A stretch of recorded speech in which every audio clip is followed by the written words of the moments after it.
আজকে আমি আপনাদেরকে দেখাবো কয়েক আইটেম নতুন নতুন সবজি দিয়ে চেপার তরকারি রান্না করে। হ্যালো এভরিওয়ান, আসসালামু আলাইকুম। লিজাস কুকিং মানে সহজ রান্না, সহজ রেসিপি। আমার রান্না যদি কারো কাছে ভালো লাগে তাহলে আমার চ্যানেলটাকে সাবস্ক্রাইব করে দিবেন প্লিজ।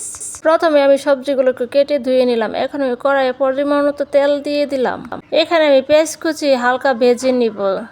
পেঁয়াজ ভাজা হয়ে গেলে এখানে আমি 2 চামচ মরিচ দিয়ে দিব ঝালের জন্য, হাফ চা চামচ হলুদের গুঁড়া, হাফ চা চামচ ধনিয়া এবং 2 চা চামচ পেঁয়াজ রসুন বাটা, স্বাদ অনুযায়ী লবণ দিয়ে দিব এবং কয়েকটি চাপা দিয়ে দিব এবং কয়েকটি কাঁচামরিচ ফালি দিয়ে দিলাম। এগুলো কষানো হয়ে গেলে কেটে ধুয়ে রাখা সবজিগুলো আমি ছেড়ে দেব। এখানে আমি নিয়েছি ঢেঁড়স, আলু, লতি ও ডাঁটা। এখানে হাতের কাছে আরো নতুন নতুন সবজি থাকলে দিতে পারেন। ভালোভাবে কষিয়ে এখন আমি পানি দিয়ে দিব এটা সিদ্ধ হওয়ার জন্য। ঝোলটা যখন গ্রেভি হয়ে আসবে তখন এখানে আমি রসুন থেতলে দিয়ে দিব কিছু।